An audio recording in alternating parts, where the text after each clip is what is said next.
The first story that we're going to run is The View. Now, the ladies of The View, they have a liberal talk show. And this liberal talk show, they really just spew nonsense. And they're very lucky because their audience isn't very smart.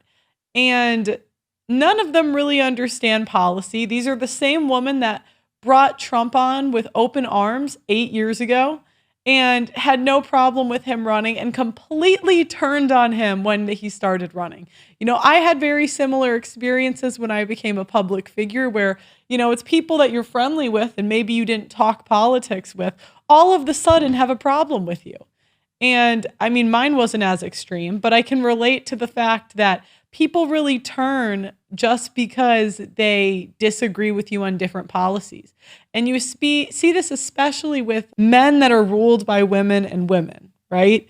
And because we tend to be more emotional. And what comes with that is if they feel a certain way one day and they feel a certain way the next day, it's magically okay. The 2024 presidential race ended yesterday. And this is what the country and the world woke up to this morning. Take a look. This was a movement like nobody's ever seen before. And frankly, this was, I believe, the greatest political movement of all time. And now it's going to reach a new level of importance because we're going to help our country heal. We have a country that needs help, and it needs help very badly. We're going to fix our borders. We're going to fix everything about our country. America's future will be bigger, better, bolder, richer, safer, and stronger than it has ever been before. God bless you, and God bless America. Thank you very much. That's an amazing message. That was a message worth sharing. Now, what do the liberal ladies, what do they say? Did they say, you know, maybe we should try to improve the country? Let's see. So, how you feel? I'll start. Yeah, go ahead. My takeaway is that the system works. We live in a democracy. People spoke. This is what people wanted. I vehemently disagree with the decision that Americans made. But I feel very, very hopeful that we have a democratic system in this country. We should value it. We should love it. We should protest if the situation arises that we need to protest, which I'm sure it will. And I've been through this before with Nixon. It's been very difficult. But boy, oh boy, do we have a country if we can keep it. Yeah. Well, echoing the sentiments, Joy, one of the first thing I wanted to say for anyone that needs an example of when the person you voted for does not win, you do not say the system must be broken or that it was rigged. You say it is what it is, and you show up anyway. And I want to commend all those people that voted, because you sometimes hear people say, well, it didn't matter. No, it did matter. That was still your currency. That was still your power. And people turned out. Now, if you didn't vote, you really don't have a say in the conversation, so you can go ahead and sit down. But for the rest of you, and then a lot of what I think about is what I always tell my kids when things go on. You feel what you feel. Everyone has different emotions. Some people got what they wanted. A lot of people didn't. Heck yeah, we did. Do these women look sad or what? Is it wrong for me to relish? No, don't relish in somebody's misery. I mean, that would be terrible. And you feel anything that comes up, and then you turn around and you say, let's look at the tapes. Let's see what we did. Let's see how we continue to fight for the people that we care about. And you take one step in front of the other. And so here we are today, and I still feel that optimistic because I feel arm in arm with so many people who agree with me. And I'm not going to stop marching. So I like this pep talk, Coach Haynes. What are you guys marching for? I mean, that's really my question. Like, what is being marched for? Listen, is it the outcome I wanted? No, but we live in a democracy. I have my vote. Right. Millions of people cast their votes did. And what's important to me is this. Tens of millions of Americans, our friends, our neighbors, our family members, voted for Donald Trump. We disagree with him. I know we all do at this table, but they are good, decent people who are patriots and love this country. And I can't speak to what drove them to the conclusion of being with him, but I think it is a moment for us to listen to each other, to hear each other, express what our concerns are. I've spent the last 4 years doing that, and also listen to people who are with him, because this is a country that there is truly more that unites us than divides us. I know it doesn't feel like that for many people in this moment, but we need to bring down the temperature, the name calling, the demonizing. Let the other side, if they want to do that, they can do it. But I think it is a moment to listen to the voters. And this, I have to say, I've always thought he could win. I thought in the final stretch she might eke it out. I didn't expect it to be this resounding, and I think there are some lessons from it. I think we forget about rural America. I think the working class feels left behind. This one's not too crazy on The View. She seems to be one of the sane ones. Hold on, let me They wait. feel like the powerful, the elite only care about them and their power. And he spoke to them. We may not have liked his words, but they turned out for him. I mean, the map was, it was beyond Reagan what we saw last night. And I think we need to start listening more about the concerns of everyday Americans who feel like this system is failing. When Reagan them. won, I remember the whole map was red. Yeah. It was pretty red last night. I don't know. I'm profoundly disturbed. Profoundly disturbed. I think if you look at the New York Times this morning, the headline was America makes a perilous choice. I think that in 2016, we didn't know what we would get from a Trump administration, but we know now. And we know now that he will have almost unfettered power. And so Unfettered power. I mean, there are checks and balances. You can't just do whatever you want. worry not about myself, actually. I don't worry about my station in life. I worry about the working class. I worry about my mother, a retired teacher. I worry about our elderly and their Social Security and their Medicare. I worry about my children's future, especially my daughter, who now has less rights than I have. And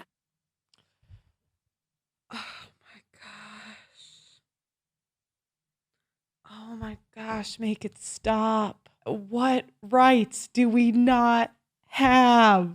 What is it? I remember my father telling me many, many years ago that I was the first person in his family to enjoy full civil rights. And now I have less civil rights than I had when he told me that. So again, Like what? Name it. What specifically do you not have? I'm profoundly disturbed that the 14th Amendment of the Constitution did not prevent someone who participated in an insurrection from becoming president of the United States.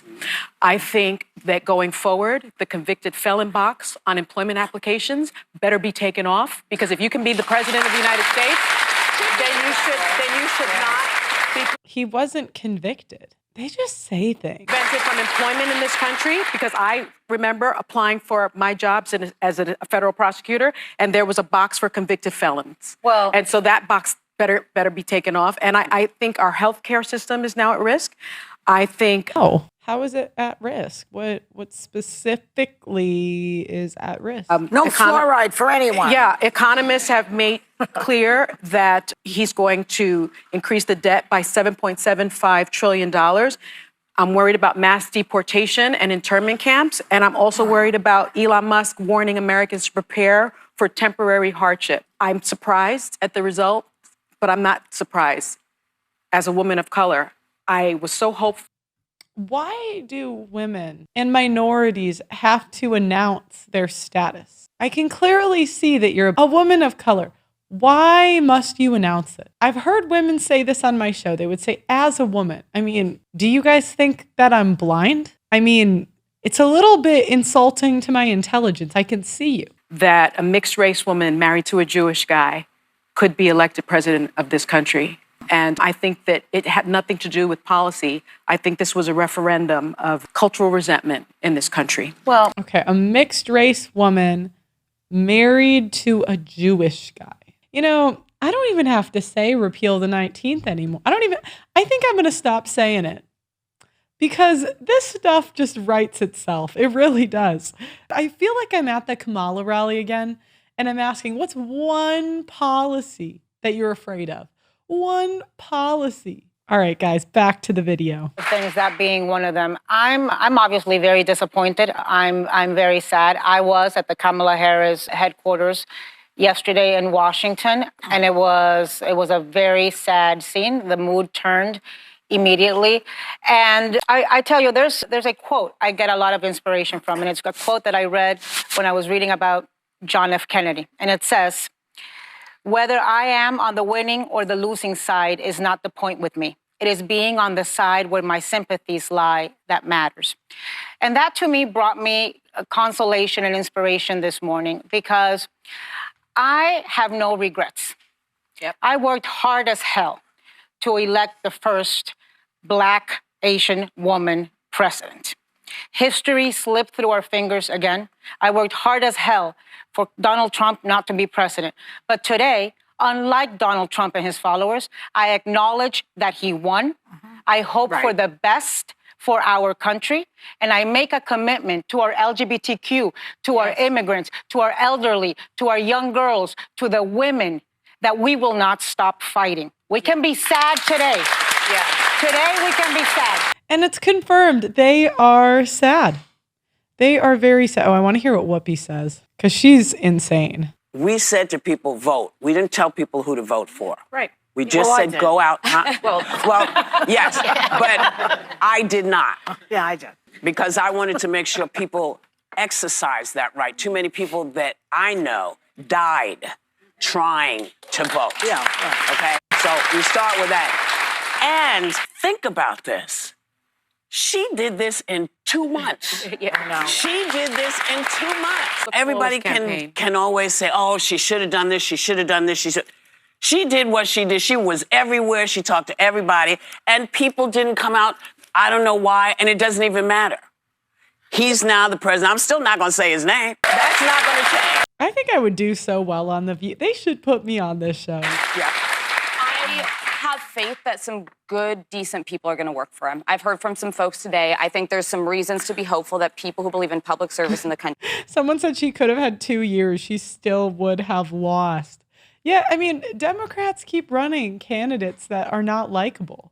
They're not charismatic. Like the last charismatic candidate that they really had was Obama. Obama was, I mean, he's a bit cringe now, but 8 years ago, 12, or it was way more than that. But back then, I mean, he was likable. People liked him. Well, the thing that I wanted to finish up with is it's hard for some of us to hear that rhetoric after 50 years, after 70 years, to hear that rhetoric coming back, to hear things that came out of people's mouths that we all decided as a public group, we weren't going to talk to each other that way. Yeah.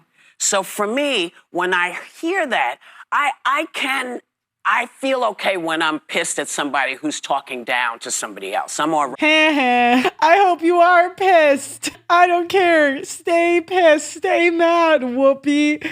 Right with that.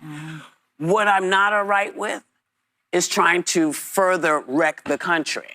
So that's why everything that everyone is saying at the table really comes down to, listen, we're still here. People, when I got out of the car today, because nobody will let me drive, I saw mailmen, people with their kids. I saw people walking around, looking, drinking what is the coffee stuff from Starbucks. Yeah. I don't drink coffee, so I never remember.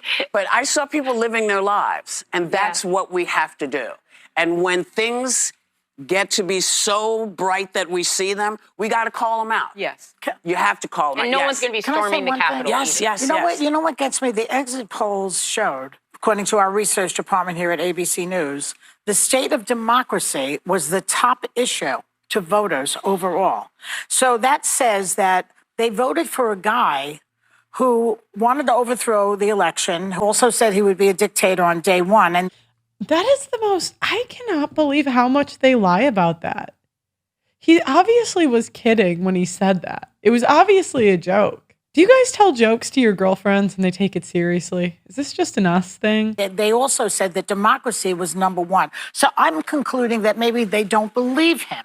But I think it means different things. I think democracy. Okay. I mean, nobody believes anything you guys say, except for a certain group that I'm not allowed to talk about. Anyways, guys, that's all I got for you today. I think that's it. I don't do a ton of politics on this channel, but when the liberal women are going nuts, it's too entertaining to not. And I'm a Trump fan, so I got to do my victory lap and say thank you very much. Proud to be a conservative. I am proud I have never voted for a Democrat in my life. And yeah, there's two types of women this election season. women that know how to use birth control, abstinence, or really anything, right? And the ones that don't. So thanks for watching, guys. Like the video and subscribe, and I'll see you tomorrow. Same time. Bye-bye.